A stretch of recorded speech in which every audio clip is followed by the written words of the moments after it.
Ovo je pjesma lijepe naše pivske flaše. Današnja priča počinje, druže, kao svaka stara saga, gdje Hrvati imena mijenjaju brže nego etiketa s jaja. Ko su Kurbati, Oguri, Slovinci, Rasci, Šokci. U Hrvatskoj se sve pretvori u ček malo, ko smo mi uopće momci? U selu 1911. pitaš seljaka, šta si brate mili? Kaže, katolik sam gospodine, a Hrvata ni u prilici da bi bili. A gospodska raja odmah vikne, Hrvat naravno, šta pitaš ti?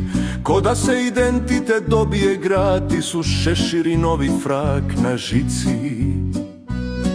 A fratri knjige pričaju narode, ne znaš ti te termine fine.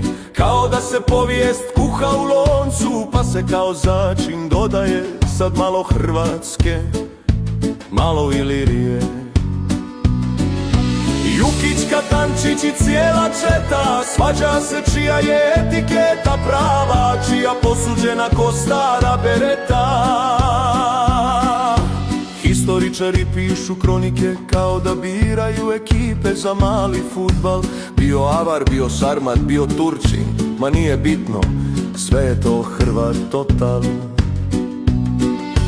Jedni kažu prvobitni Hrvati, ma to pleme iz daleka. Drugi nisu Sloveni nego gosti, koji su prešli preko snijega i rijeka. A neki tvrde da su Slovenci od Zagreba pa do Save. Jednog jutra ustali i rekli, zovite nas Hrvati, zvuči bolje, manje strave. Stranka prava, kažu, sve to zamiješala ko čarobni napitak. Pa jedan dan Šokac, drugi dan Hrvat, identitet ko sezonski dobitak. Karataj dodaje šlag, to su sve Oguri, bijeli, sjajni turski rod. A Hrvati klimaju glavom jer navikao je da svaka nova teorija rodi novi narod. Kurbati, Kurbati, zvuči ko antički rock band, što se pojavio ni otkud, osvojio Dalmaciju i završio kao slovenski trend. I tako historija Hrvata bogata, topla, puna vina, pretvori se u cirkus gdje svako misli da zna čija je koja Dina. A narod se smije jer zna da identitet Hrvatska šarena laža. Mijenja se više nego prognoza, al pjesma ostaje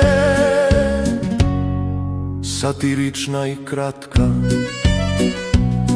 Tako susjedi idu iz generacije za generacijom, s etiketama kojima se igraju kao djeca s državnim granicama.